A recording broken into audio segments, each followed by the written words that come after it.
just like a kid. When your words mean nothing, I go la la la. I'm turning up the fire when you speak. 'Cause if my heart can't stop it, I'll follow with your back and I go.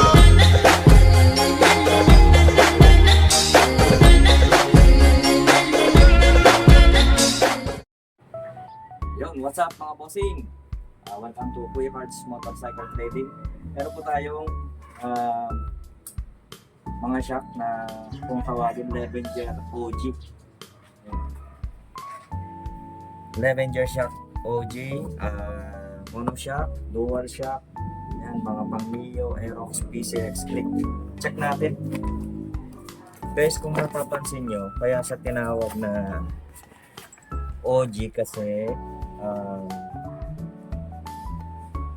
customizable siya. Ibig sabihin, adjustable siya. Tapos, yung height niya at saka play adjustable. So, mula rito, ayan, pwede mo siyang ibaba. Kung mapapansin mo, nakalagay dito from 285 to 305 mm. So, yan yung adjustment niya sa mga Mio. So, ito, kung makikita mo guys, pwede mo siyang ibaba. Detachable, natatanggal to. Then, ito, mayroon siyang kit na kasama. Yan. Ito, bago mo may adjust yan, kailangan mo munang paluwagan to. Kasi hindi mo siya pwedeng i-adjust nito kapag masikip. So, lock niya to. Yan, gamit tong alloy. So, pwede mo siyang i-adjust. Kasama na rin tong kit na to.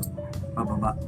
Pag binababa mo tong pag bumabagsak yung spring, I mean, lumalambot yung play. Pero kapag tumataas yung spring, pag tinaas mo to, ibig sabihin yung play niya tumitigas.